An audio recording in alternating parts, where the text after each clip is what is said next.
Синоќа во салата Јане Сандарски, додека траел концерт на српскиот рап пејач Девито, имало 2 закани за поставени бомби. Од МВР потврдија дека се проверени и било утврдено дека се лажни.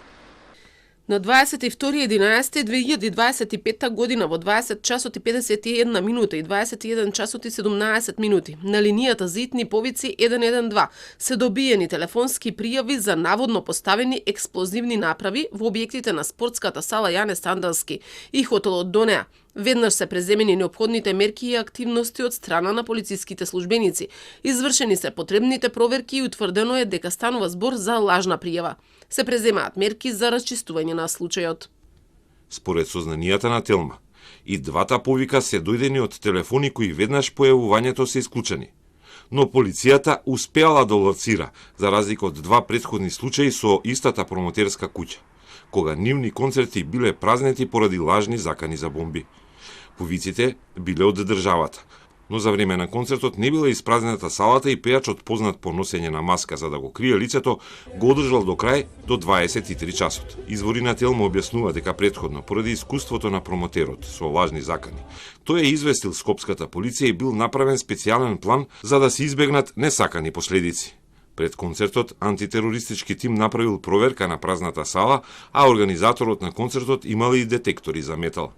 Сепак заканите повторно дошле, а проверката била брзо завршена поради претходните подготовки на концертот. Еден повик е лоциран и полицијата е во обид да го пронајде јавувачот на лажната закана.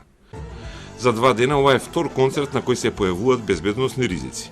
Иако оне на турбофолк пејач во Кафуле во Кавадарци е многу поопасен поради преголемиот број на гости на концерт кој не бил соодветно пријавен.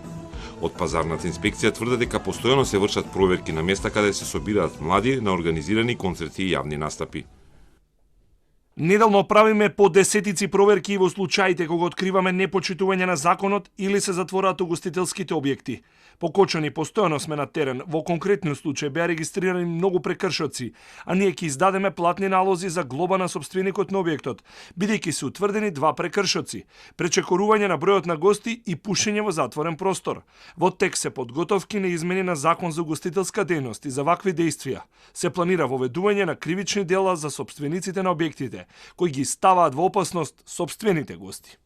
Концертот на турбофолк пејачот Аца Лукас беше прекинат, а тој немал законски престој со пријавен концерт поради што е казнет, ама со 50 евра. Кавадаричкиот градоначалник Митко Јанчев пак тврди дека општината на сопственикот на Кафулето, каде бил концертот, не му е издал потребната дозвола и дека не смее да се дозволи нов кочански случај со пренатрупани локали наместо со нормален број на гости.